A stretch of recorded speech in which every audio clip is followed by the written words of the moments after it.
The third season of Alice in Borderland has concluded, making it the perfect time to create an ultimate video covering all the games from every season of Alice in Borderland. Let's get started. The number on a card directly represents the game's difficulty, with higher numbers indicating more challenging and perilous trials. Lower numbers, like a 3, signal that many harder games are yet to come, serving as a mere introduction to the Borderlands' brutal reality. The suit defines the very nature of the challenge. Spades signify games of physical ability demanding immense strength, speed, and endurance. Clubs represent team battles, where cooperation, collective strategy, and group effort are paramount. Diamonds test intellect and critical thinking, often involving intricate puzzles or mind games that challenge logical reasoning. Hearts are the most brutal of all, representing trust and betrayal. They are specifically designed to exploit human emotions, relationships, and psychological vulnerabilities, often forcing players to make devastating choices between their lives and their friends. Understanding these distinctions is key to survival, as tailoring one's strategy to the suits can mean the difference between life and death.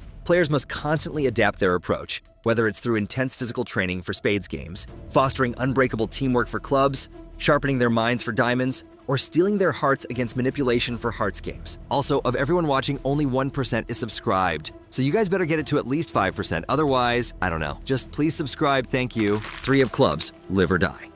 The very first game Arisu and his friends, Karub, a bartender, and Chota, an IT guy, encounter is the 3 of clubs, ominously titled Live or Die. This low-difficulty club-suited game introduces them to the harsh realities of the Borderland after they hide from police in a public bathroom, only to emerge into a completely abandoned Tokyo. It takes place in the GM building with an initial time limit of 2 minutes, which decreases by 10 seconds per room. Trapped in a room with a table of phones that use facial recognition, a computerized voice begins a countdown. The group, along with other bewildered players, face a series of identical square rooms, each presenting 2 doors, one marked live and the other death. They are given a strict time limit to choose, with smoke rapidly filling the room from the floor. Game clear is achieved if players exit the building safely within the time limit. Game over occurs if they enter the wrong room or run out of time, at which point the previous room explodes in flames. A crucial initial mistake, highlighted by survival experts, is the failure to immediately assess the environment for clues. Instead of panicking or blindly trusting others, players should prioritize critical thinking and observation. A cynical woman in their group, Shibuki, immediately tells them to choose the door on the right without giving any reasoning. Her body language, shifting weight, defensive posturing, and avoiding eye contact are all signs of lying, revealing her deceit and making her advice highly untrustworthy.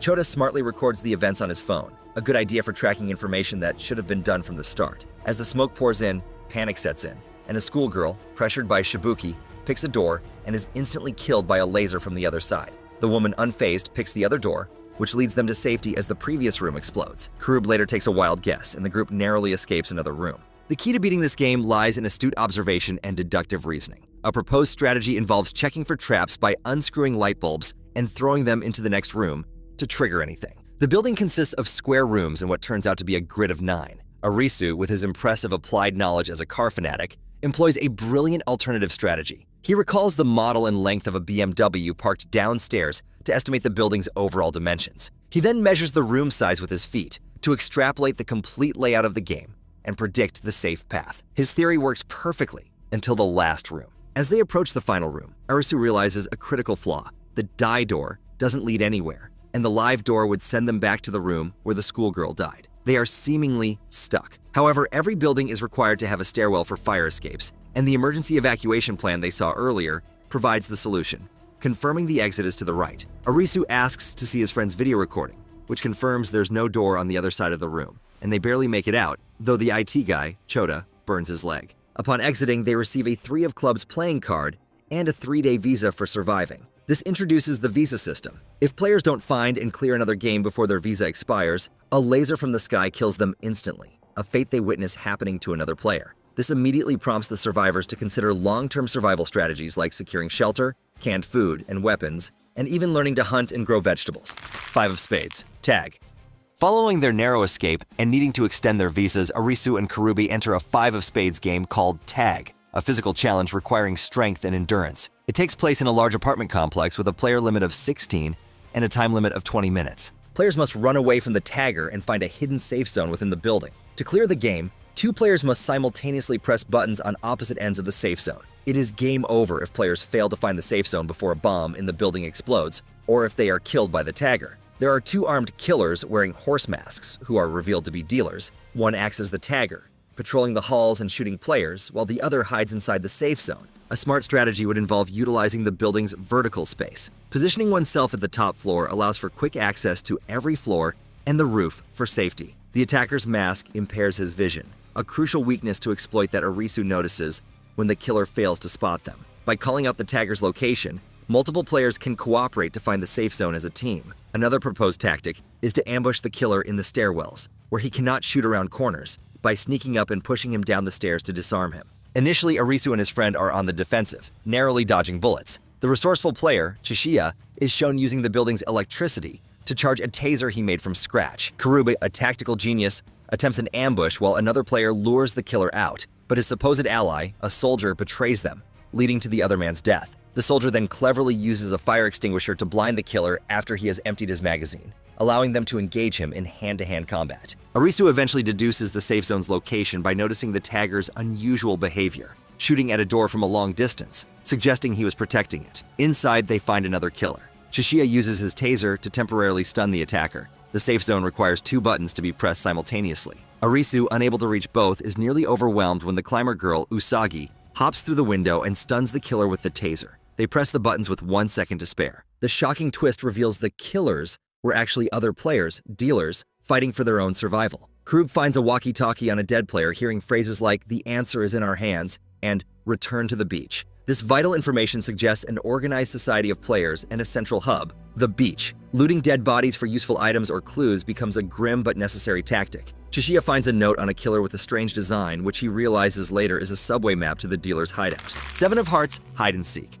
The stakes escalate dramatically with the 7 of Hearts, a terrifying game of hide and seek. This Hearts game is designed to embody trust and betrayal, pushing players to their emotional limits. It takes place in the Shinjuku Botanical Garden, and players are provided with weapons like hammers and hand axes. The game has a time limit of 15 minutes, and players wear helmets with an advanced eye-tracking feature that lock around their necks. One person is designated the wolf, and the rest are lambs. The goal is to be the wolf when the 15-minute timer expires, as only the wolf survives. All lambs will die. Eye contact is the mechanic. A lamb can become the wolf by making eye contact with the current wolf, and the role can be stolen this way. In a Hearts game, immediate suspicion of everyone, especially those who have shown manipulative tendencies, is crucial. Shibuki, the manipulative woman from the first game, immediately steals the wolf role and runs away to hide. A better hiding strategy for the wolf might involve climbing a tree, making it impossible for others to lock eyes with them.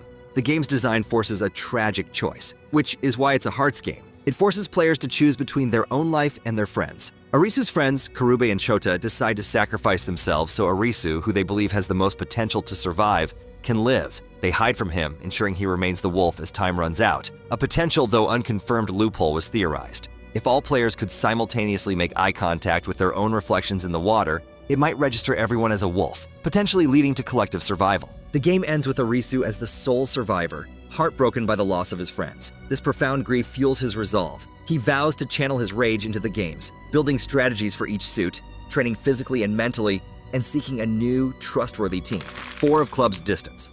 The climber girl from Tag, Usagi, finds a miserable Arisu and encourages him to keep going, reminding him that his visa will expire soon. They head to a new game, the 4 of Club's Distance, a team-based challenge set in a highway tunnel with a bus. It has a time limit of 2 hours. Players must endure trials and reach the goal within the time limit. Their phones provide a counter showing their distance from the goal. Game clear is achieved when players reach the goal. Game over occurs if they fail. The initial impulse for many is to run, believing the goal is simply a certain distance away. This is a mistake, as a club's game is about teamwork, not just endurance. A strategic approach would involve exploring the bus and tunnel for clues or gasoline first. The game's true objective, surprisingly, turns out to be the bus itself. A giant sign on the bus's gas tank door reads, "Goal," a clue they missed. The phone meter, indicating distance 0, was also a hint that they were already at their destination. As they run, they encounter an aggressive Black Panther, a deadly obstacle that kills one of the players. They scare it off with a flare Usagi found in a car. Later, they reach what they believe is the end of the tunnel, only to find a steel wall that is about to burst from water pressure.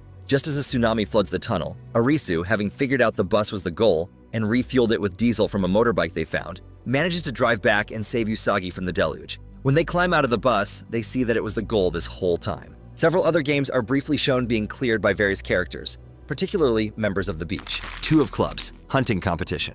A team-based chasing and tagging game with a surprisingly non-lethal outcome. It is the only confirmed game in the series with no casualties, highlighting the early contrast in game intensity. Success depends on cooperation and restraint rather than deception or strength. 2 of Spades, Human Elevator. A purely physical game in which players must hang onto the underside of a speeding elevator as it ascends to the rooftop of a high-rise. Endurance and grip strength are crucial. One slip means a long fall and certain elimination. 6 of Spades, Beast Hunter. Set in an abandoned amusement park, this game tasks players with defeating a horde of animatronic or AI-controlled beasts. Militants from the beach are seen wielding rifles and pistols, indicating the need for firepower and organized assault tactics. 10 of Clubs, Bingo and Match Factory. Players are given only 9 matchsticks and must navigate 25 pitch-black rooms to uncover numbers and complete a bingo card. It's a high-stakes test of memory, resource management, and spatial awareness. Usagi is shown clearing this game. We then move back to the main games. 4 of Diamonds, Light Bulb. After arriving at the beach, a seemingly utopian society of players, Arisu's wit is tested in the 4 of Diamonds game, Light Bulb. This intellectual challenge is set in a room adjacent to a swimming pool with a massive live transformer overhead. In a room with a single light bulb, players must identify which of 3 switches, A, B, or C, in an adjacent room turns it on. Players may flip any switch with the door closed, but while the door is open, they may only flip a switch once. The water level in the main room is rising, and if it touches the electrical wires, everyone dies. Game clear is achieved if the group correctly guesses the switch. Arisu's brilliant solution demonstrates a deep understanding of physics and logical deduction. He has the door closed and flips switch A, leaving it on for a while to generate heat. He then turns off switch A, opens the door, and flips switch B. Inside, he checks the bulb. If the bulb is on, then switch B is the answer. If the bulb is off but warm to the touch, then switch A is the answer. If it's off and cold, then switch C must be the answer. This display of applied knowledge allows him to solve the puzzle just in time, proving his worth to the beach's executives. An alternative and perhaps simpler strategy would be to use the provided waterproof phones to record video inside the room, allowing them to see which switch activates the light without ambiguity. 10 of Hearts, Witch Hunt. While Arisu is imprisoned for attempting to steal the beach's card collection, the entire resort becomes the arena for the 10 of Hearts game, Witch Hunt. As a Hearts game, it is meticulously designed to sow distrust, paranoia, and chaos. Players are thrust into a horrifying scenario where they must identify the murderer of a young woman, Momoka, and burn the witch in a large bonfire, the Fire of Judgment. Failure to do so within the 2-hour time limit means everyone dies. This immediately places everyone under suspicion, and initial accusations quickly turn into a mass slaughter, with the militant faction led by a Goonie shooting everyone and burning bodies indiscriminately. The key to winning is to resist panic and critically examine the evidence instead of turning on each other. The murder weapon is an ordinary knife, inconsistent with the militants' firearms. Arisu, freed by Usagi, thinks like the game designer and realizes the game's setup exploited the chaos following the death of the beach's leader, Hatter. He deduces that the victim must have been killed before the game even started. The crucial twist, Momoka is the witch herself. She was a dealer who volunteered to die for the game, stabbing herself in the heart. A forensic scientist confirms this as the fingerprints on the knife show a reverse grip. The game's only requirement was to burn her body in the fire. The game concludes with the beach burning down and the final numbered card, the 10 of Hearts, being collected. This reveals the shocking truth about dealers hiding in plain sight among the players. King of Spades, Survival. With the numbered cards collected, the second stage of games begins. The Face Cards. The King of Spades game is a citywide manhunt, a constant ambient threat across Tokyo. A highly skilled gunman in a cloak relentlessly pursues any players not currently participating in other games. The game is cleared for any players who outlive or defeat him. Upon the king's appearance, survivors scatter in panic. The most effective strategy is to proactively eliminate him by luring him into a trap rather than simply running. This involves utilizing the city's vertical space to gain an advantage, as the king is unlikely to be looking up while there are targets in front of him. Specific tactics proposed include choke points, luring him into narrow alleyways where movement is restricted. Vertical ambush, attacking from above with heavy objects while he is reloading or otherwise distracted. Exploiting blind spots. His cloak restricts peripheral vision, a blind spot that can be manipulated in a 3-dimensional trap. Collaboration. Rallying other survivors to the cause dramatically increases the chances of success. Arisu, Usagi, and their allies, including a redeemed Aguni, eventually confront the king. They devise a plan to lure him into a drugstore filled with aerosol fumes before setting off a homemade grenade given to them by Chishiya. The group distracts the gunman and lures him into an alley. In a final desperate move, Aguni grapples with the king inside the pharmacy as the grenade detonates, setting off a huge explosion that finally kills the King of Spades. King of Clubs, Osmosis. To escape the King of Spades, Arisu's group joins the King of Clubs game, Osmosis. This is a battle royale where 2 teams compete to collect the most points within 2 hours. The game is overseen by the King of Clubs himself, Humaginji, and his team of citizens. Each team starts with 10,000 points, which they must divide amongst their members. Points can be gained by battling. Touching an opponent with more points earns the winner 500 points. Items. Finding any of 6 hidden items around the port arena. Base touch. Touching the opposing team's home base pole earns 10,000 points. A defender touching their own base gains infinite points in a battle. Players who complete a battle or touch an enemy base become inactive and cannot participate further until they touch their own base to reset. Arisu's team is initially outplayed, with one member being sacrificed when Kuma's team rushes their base. The crucial insight to win lies in exploiting the inactive rule. An inactive player can lead an unstoppable rush on the enemy base without fear of elimination, since they cannot be challenged to a battle. The game culminates in Arisu making a brutal choice, forcing his friend Tada to sever his own hand to give Arisu his bracelet, which contains over 10,000 points. With these combined points, Arisu challenges and defeats Kayuma in a final handshake battle, winning the game. Jack of Hearts, Solitary Confinement. Simultaneously, Chishiya enters the Jack of Hearts game, Solitary Confinement, an intense psychological challenge set in Teo Prison. It has a player limit of 20, and there is no round limit, only a 1-hour time limit per round. Players wear explosive collars. Players must guess the card suit symbol on the back of their own collar at the end of each round. They cannot look at their own symbol and are eliminated if they guess wrong. The crucial twist, the Jack of Hearts is one of the players among them, and to win, the Jack must be eliminated. The most effective approach is to work together, but with extreme caution. The Jack's survival depends on other players dying, making them the most dishonest player. Instead of splitting into small, vulnerable groups, the smartest strategy is to turn the game into a werewolf scenario, where the group interrogates each person to identify the killer hiding among them as a team. By masterfully planting seeds of doubt, observing who lies, and forming temporary alliances, Chishiya successfully identifies the Jack of Hearts, Enji Matsushita. The Jack is eliminated, and Chishiya walks out victorious. Queen of Spades, Checkmate.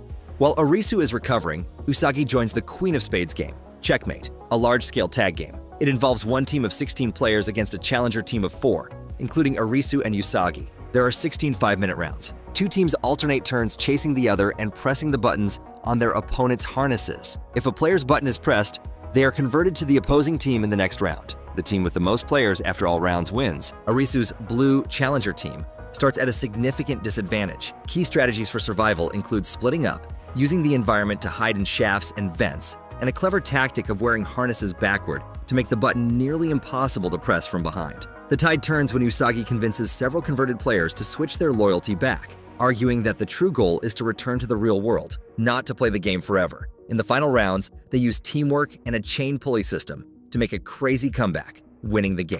King of Diamonds, Balance Scale.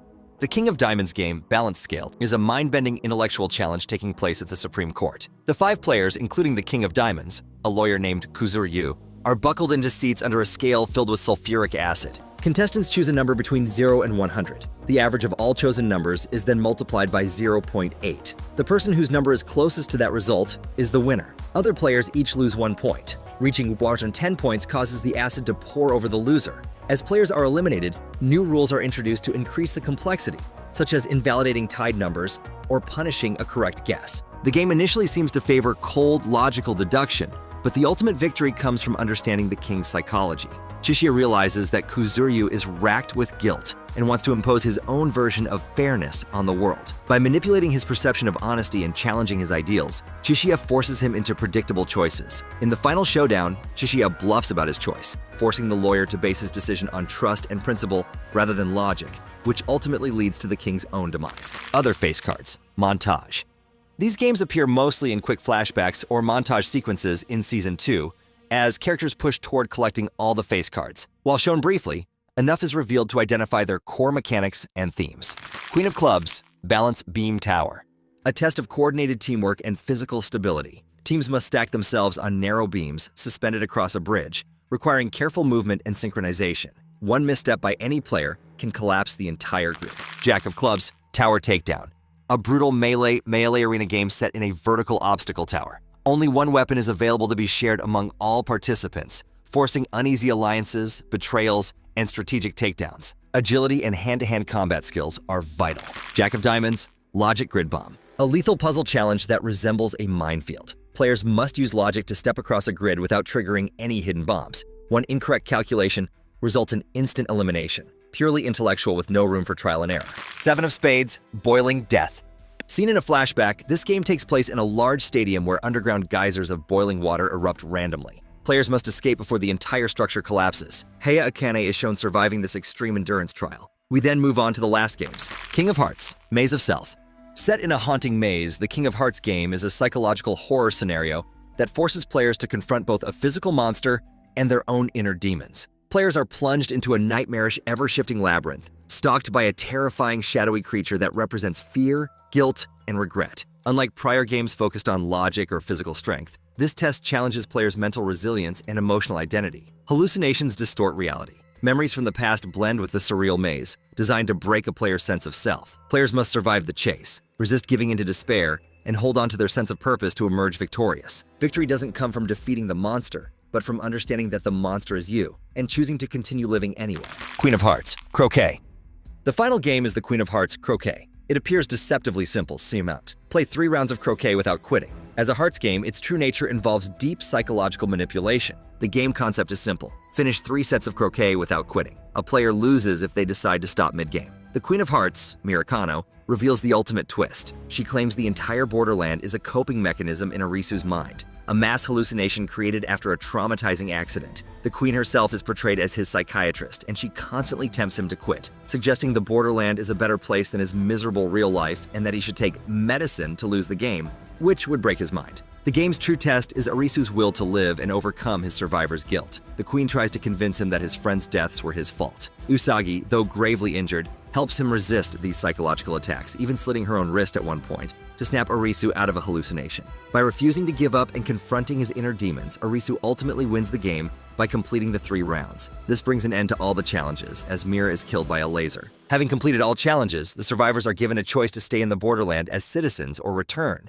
Arisu and Usuki refuse the offer and suddenly awaken in Tokyo, surrounded by the debris of a comet crash. It is revealed that their hearts stop beating for 1 minute, during which they and all other victims of the disaster experience the Borderlands. Their memories are hazy, but they feel a profound connection, hinting at a new death game called Love as they encounter each other in the real world. And that's not over. So the Joker card's arrival dragged Arisu, Usagi, and everyone else back into the nightmare realm where your next breath depends on how well you can play twisted versions of childhood games. What we got was a masterclass in how to make viewers question everything they think they know about survival, morality, and what people will do when death is literally one wrong move away. The first game, Old Maid, looked innocent enough but turned into pure psychological torture. 7 players sat around a table, locked into electrified chairs with no way out once things started. The basic rules stayed the same. Discard pairs, pass cards around, but everything had a deadly twist. If you held the Joker, you either lived or died, depending on the round. Pass it to someone else,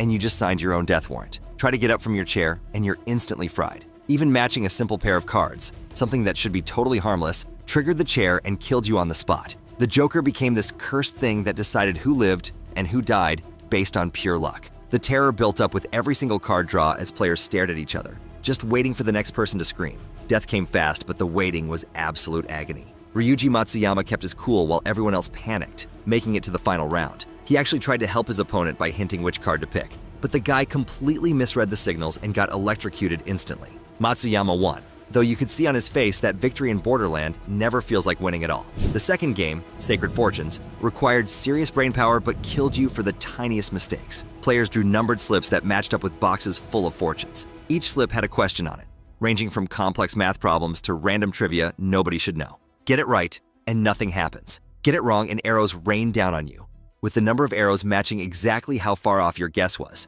One contestant got a probability question wrong by 50, and 50 arrows immediately shot down from above. Another player guessed that 2 liters of cow's blood made 1 liter of milk when the real answer was 450. Due to this, 448 flaming arrows came down and wiped out dozens of people in seconds. Trying to run away was pointless, since one guy tried it and got lasered immediately. The fear kept building up with each dramatic draw until Arisu had to step up. The sky split open and 100 million flaming arrows started shooting everywhere. That's when Arisu remembered the rules mentioning something about deciphering the slips accurately. The fortunes weren't just random questions, but actual clues to staying alive. Following his instincts, he found a hidden underground tunnel that kept everyone safe. He managed to lead a small group through it, turning what should have been a massacre into an escape route. Sacred Fortunes showed how Borderland could weaponize knowledge itself, only letting people survive if they could read between the lines. Zombie Hunt took card games and turned them into an infection nightmare, with Betrayal thrown in for good measure. Everyone started with 7 cards and played one-on-one matches at different tables. Win a match and you steal a card from the loser. Sounds simple, right? Well, that's until you factor in 3 special cards that completely changed everything. The zombie card gave you an automatic win but infected whoever lost, forcing them to join the undead army. The shotgun card could kill a zombie but also killed whoever used it. The vaccine card could cure infected players, though it never worked on the person using it. What started as basic strategy quickly became pure paranoia. Groups formed and fell apart as the infection spread like wildfire. Humans started accusing each other of planning betrayals, fighting desperately to avoid becoming zombies themselves. The infection was inevitable though, and it destroyed every alliance that tried to form. Arisu figured out the real truth pretty quickly. Humans couldn't actually win this game. Instead of fighting it, he intentionally infected his whole group, creating one unified zombie team. By choosing to become the monster, he secured victory for nearly everyone. Zombie Hunt proved that survival in Borderland often meant throwing your morals out the window and redefining what it means to be human. The 4th game, Floating Lasers, was something we only got a short glimpse of, but was absolutely brutal. Contestants got dropped into an arena where light beams sliced through the air at impossible speeds. No puzzles, no clever strategies. Pure reflexes were all that mattered. You had to jump, duck, or dive at exactly the right moment. Be even a second too slow, and you'd get vaporized instantly. Players who stumbled disappeared in a flash, leaving only the horrified faces of whoever managed to stay alive. The game's short length made it somehow more terrifying. Unlike the others that gave you riddles to solve or alliances to build, Floating Lasers offered nothing but constant movement and death. It was physical trial in its purest form, showing that Borderland could kill you without any reason, warning, or mercy. That brings us to Runaway Train, which was probably one of the cruelest examples of fake strategy mixed with pure chance. Players started at the back of an 8-car train and had to make it to the front to stop the whole thing. Each car was either filled with normal oxygen or poison gas that would dissolve your lungs and kill you in agony. The only clue was a canary placed inside each car. If it lived, the air was safe. If it died, poison filled the space. Everyone got exactly 5 canisters to attach to their masks, enough to survive a few mistakes, but never enough to be completely safe. Use them too early out of fear, and you die later when you actually needed them. Save them too long, and you choke to death on poison gas. People wasted canisters by putting on masks in safe cars, or gambled their lives and collapsed in poisoned ones. One guy claimed he could see a pattern based on train design and used his locomotive knowledge to predict the sequence. But the Borderland crushed his theory with a cruel twist by making the model completely inconsistent, leaving nothing but blind luck. Also, of everyone watching, only 1% is subscribed. So you guys better get it to at least 5%, otherwise, I don't know. Just please subscribe, thank you. Finally, Usagi and some others managed to jump onto a passing train, barely escaping, while others died in horrible pain. For just a moment, she spotted Arisu and tried to reach his hand, their reunion happening right in the middle of complete chaos. Runaway Train hammered home how pointless it was to try finding logic in a system designed to mock any attempt at reason. The 6th game, Tokyo Bingo Tower, turned the city's most famous landmark into a death trap. Players carried bingo cards and had to climb Tokyo Tower while pressing buzzers that matched their numbers. The goal was completing a line and reaching the top, where you could claim the free space in the center of your card. Everyone was connected with ropes as they climbed while massive steel balls crashed down, smashing into beams and cables. Anyone who got hit was thrown into empty space, their screams echoing as they fell to their deaths. Some people got paralyzed by fear of heights, while others just ran out of energy. Usagi, being an experienced mountaineer, became the rock that held her group together. She stayed calm and determined, guiding others upward as steel balls crashed all around them. Every button press brought the group closer to finishing, but also released more balls, making everything more dangerous. When Usagi finally reached the peak and claimed that free space, victory felt both earned and empty because of all the people who died beside her. This cruel game represented the Borderlands' demand for both physical and mental toughness, proving that even moving upward carried the constant threat of being knocked down forever.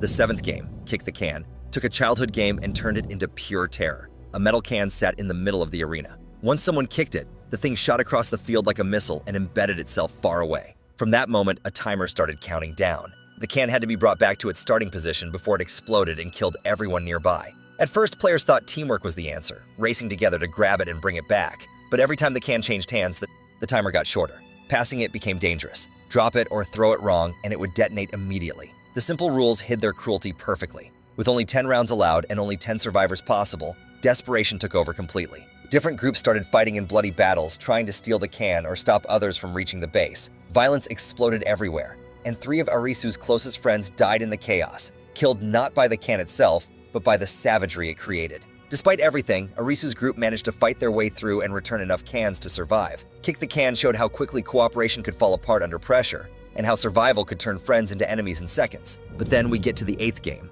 Possible Futures, which was the heart of the entire season and the Joker game that tested survival and the very nature of destiny. Players faced a maze of 25 rooms arranged in a perfect square. Everyone wore a collar and wristband, starting with 15 points. Moving forward, cost points, waiting cost points, and some rooms took even more. Run out of points and you died instantly. Dice rolls decided how many players could move forward each round, forcing others to stay behind in isolation and torture. Inside each room, visions of possible futures played out. Some doors promised happiness, showing families, victories, or peaceful moments. Others revealed misery like failure, loneliness, and despair. But the Borderland twisted hope in the cruelest way possible. Doors showing happy futures often led away from the exit. Doors full of despair usually brought you closer to freedom. Players had to choose between embracing suffering to survive or chasing beautiful illusions that would doom them. For Usagi, the stakes got even higher. Being pregnant meant she counted as 2 players wearing 2 collars. This doubled her burden but created a hidden advantage. Arisu realized too late that her second wristband could be used strategically to help others survive. Earlier,